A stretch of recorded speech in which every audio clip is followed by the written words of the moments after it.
Alors, bonsoir les amis, j'espère que vous allez super bien et que vous avez suivi ce grand match, cette masterclass que le Bénin nous a pondu face à l'Égypte. Je parie qu'il y a plusieurs là qui vont peut-être allumer la vidéo et penser que je vais péter un câble dans cette vidéo et que je vais critiquer cette équipe du Bénin et que je vais dire plein de choses méchantes sur le Bénin, que je vais pousser un coup de boule. Non, non, non, je suis désolé.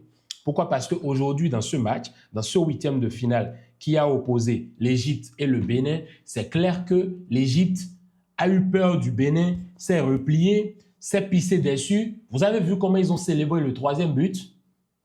Est-ce que vous avez vu comment l'Égypte a célébré le troisième but? Ça veut dire ce que ça veut dire. Ça veut dire que le Bénin a poussé l'Égypte dans ses derniers retranchements. Et regardez le match. Le match, il se termine 3-1. Mais franchement, ce match n'a pas l'air d'un 3-1 quand tu vois dans l'ensemble, dans le contenu. Pourquoi? Parce que l'Égypte nous gagne, mais sur des erreurs, voilà, des trucs qu'on peut négliger. Par exemple, le troisième but, le but de Salah. Salah qui n'a pas existé dans tout le match. Il fait un match merdique, éclatasse dans tous les sens du terme. Il fait un match piteux. Il est éteint par cette défense du Bénin. Mais au final, il y a une contre-attaque. Moi, je peux pas leur en vouloir là, à la 122e minute, d'être eux tous dans l'autre moitié de terrain et de chercher un but. Non, je peux pas. Je ne peux pas allumer ma caméra et dire que non, non, non, qu'est-ce qu'ils étaient en train de faire? Ils ont laissé l'espace. Là, tu es en train de jouer. Tu es en train de jouer une place pour les quarts de finale. Donc, tu pousses sur la fin. Tu as 2-1. Il faut pousser. Il faut essayer. Si tu marques, tu vas au tir au but.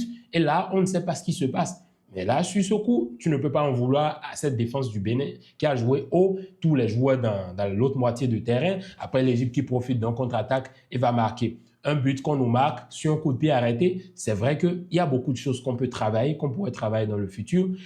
Et le premier but, il y a le joueur qui est libre et comment il s'appelle là, qui vient et marque le but.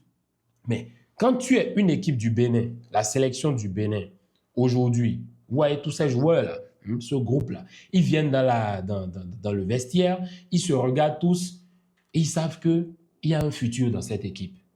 Il y a un futur dans cette équipe. Il y a beaucoup de choses à travailler, certes, mais il y a un futur dans cette équipe si les choses se corrigent. Comme par exemple en attaque, où on n'a pas assez marqué de buts, on a juste marqué 2 buts. Il y a quand même beaucoup de choses à améliorer. Et eux-mêmes, quand ils vont arriver dans le vestiaire, ils vont se regarder, ils vont dire, avec ce masterclass qu'on a pondu contre l'Égypte, il y a du futur. On peut mieux faire. Et si on corrige les choses, le Bénin pourrait devenir une des grandes équipes d'Afrique dans quelques années.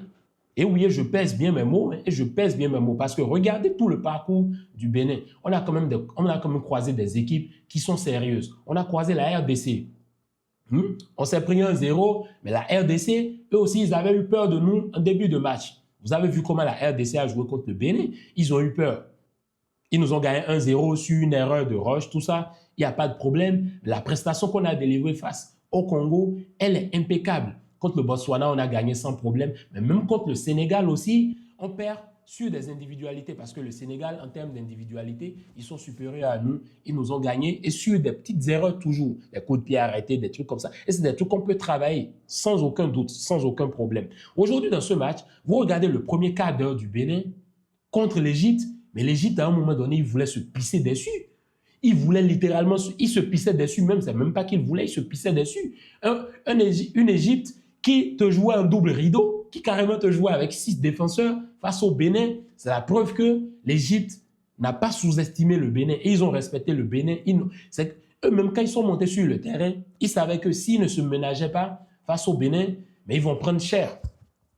Ils vont vraiment prendre cher. Mais regardez même la physionomie du match. Les 15 premières minutes, le Bénin qui pousse, qui attaque, qui récupère des ballons, qui casse des lignes, qui pousse, qui avance, qui fonce, qui distribue des passes, qui essaye de combiner dans les espaces, qui essaye d'exploiter les couloirs, qui essaye de centrer, venir dans la surface. Mais le problème, c'est juste le dernier geste. C'est juste le dernier geste qu'il manque au Bénin. Sinon, quand tu prends cette équipe, ils sont tous bons. Regardez, dans le 11 de départ, il y a eu des changements dans ce 11 de départ. On a vu avec l'absence de Steve Mounier, qui, moi, m'a beaucoup fait plaisir. En tout cas, Mounier, tu as vu la prestation de tes coéquipiers aujourd'hui.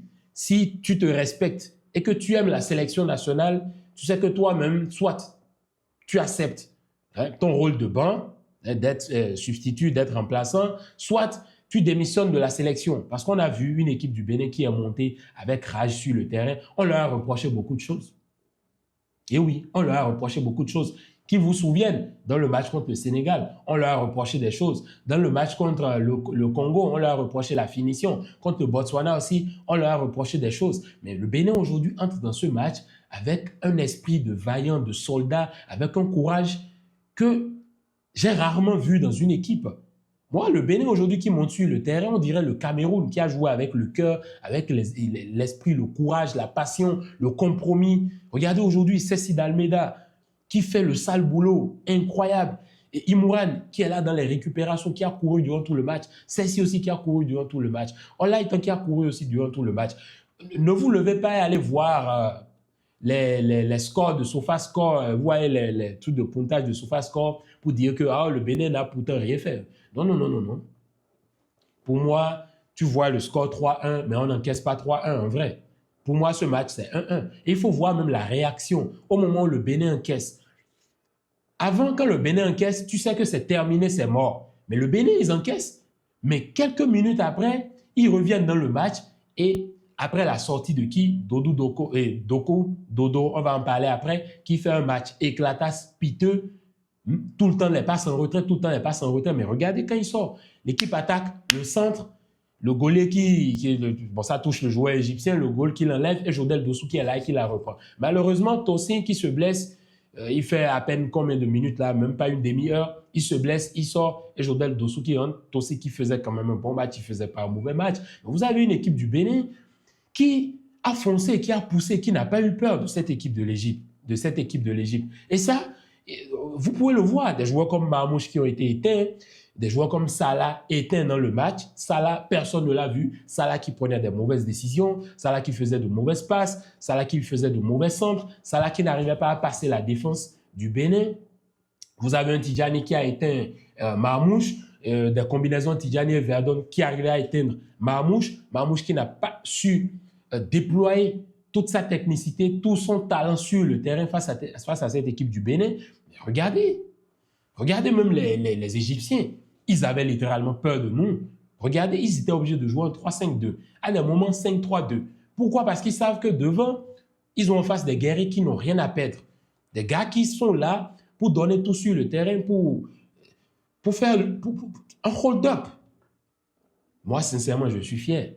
Je suis fier. Aujourd'hui, je suis béninois, je sors avec mon maillot n'importe où. Même si j'atterris au Maroc aujourd'hui, tout le monde me regarde et tout le monde me salue. Et je suis très sûr que tous les béninois qui sont actuellement au Maroc, tout le monde vous dira, franchement, votre équipe n'a pas démérité. Félicitations. On est fiers de ce que le Bénin a produit dans ce match. C'était un 8e de finale. Le Bénin est venu. Le Bénin a été au rendez-vous. Même si on a perdu 3-1, je sais que ça va faire mal. Ça fait forcément mal quelque part. Quand tu vois la prestation de nos joueurs, quand tu sais que tes joueurs auraient pu faire plus côté finition et marquer, mais franchement, incroyable. Il y a une main dans la surface qui n'est pas sifflée.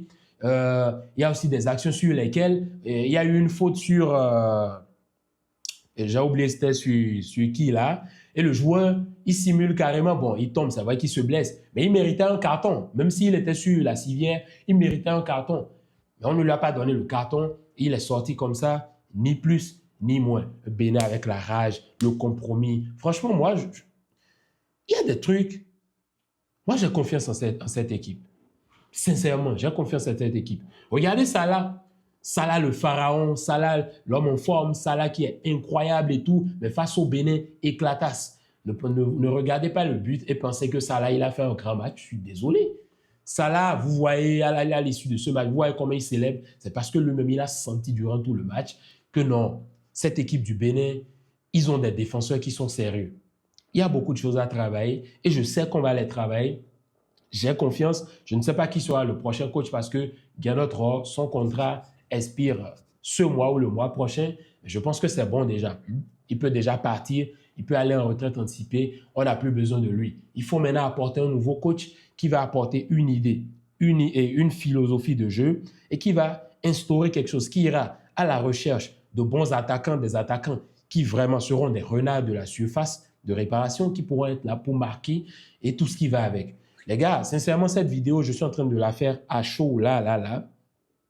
Parce que j'avais vraiment besoin de m'extérioriser et de parler de cette équipe qui nous a quand même fait rêver dans ce huitième de finale. Et si le Bénin passait aujourd'hui, franchement, tu ne peux pas dire que ce n'est pas mérité, quoi. Certes, on ne marque pas les buts, on a pêché devant, mais il n'y a pas de problème. C'est un truc qu'on peut corriger. Et quand, comme je l'ai dit un peu plus tôt dans la vidéo, si vous êtes une équipe du Bénin, vous arrivez dans le vestiaire, vous regardez, vous vous dites, ouais, il y a des choses à changer et on peut le faire. Pourquoi pas? Pourquoi pas? Non, je suis fier. Je suis vraiment fier de ce match qu'ils ont produit. 3-1, mais je suis fier.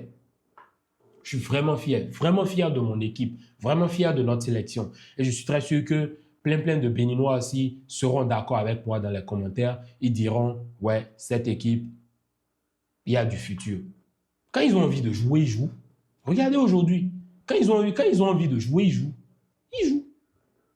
C'est la preuve qu'ils peuvent le faire. Et en parlant de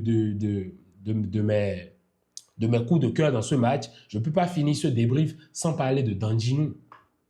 Dandjinou, il encaisse 3 buts, mais regardez le nombre d'arrêts qu'il te fait, le nombre de parades, le nombre d'arrêts providentiels, le nombre Mais Dandjinou, il enlève une balle à Marmouche, il enlève une balle à, comment s'appelle le joueur là, à Trezeguet, à Annie.